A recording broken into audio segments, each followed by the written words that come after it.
আসসালামু আলাইকুম। আমি আজকে নিয়ে এসেছি আপনাদের মাঝে একটি রেসিপি, যেটার নাম হচ্ছে ডিম আলুর চপ। যেটা দেখতে অনেক সুন্দর কিন্তু খেতে অনেক মজা, মুখে লেগেই থাকবে। একবার বানিয়ে ট্রাই করে ফেলুন। এর জন্য আমি একটি প্লেটে আলু নিয়েছি। আলুগুলো ভালোভাবে মিক্স করতে হবে।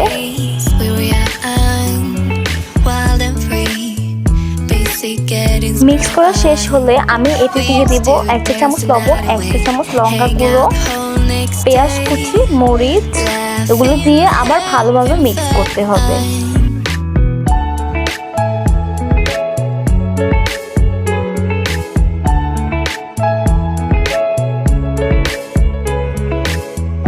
এখন আমি একটি সিদ্ধ ডিম নিয়ে এটাকে 4 টুকরো করব। এখন আমি আলু মিক্সগুলোকে একটি ডিম নিয়ে ভালোভাবে মেখে নিব।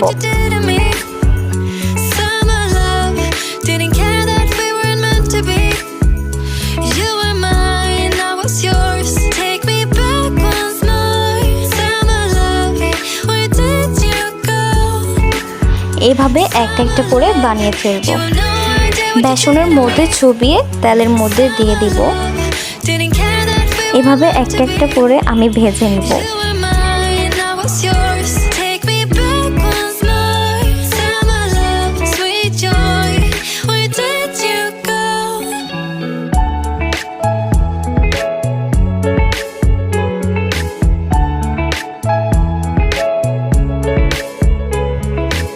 এখন আমার পরিবেশনের পালা।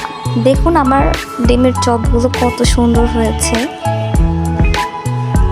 একবার আপনারা ঘরে বানিয়ে দেখুন, খেতে এমন মজা লাগবে, আপনাদের মুখে লেগে থাকবে। আমার রেসিপিটি ভালো লাগলে একটি লাইক, শেয়ার এন্ড কমেন্ট করে দিবেন।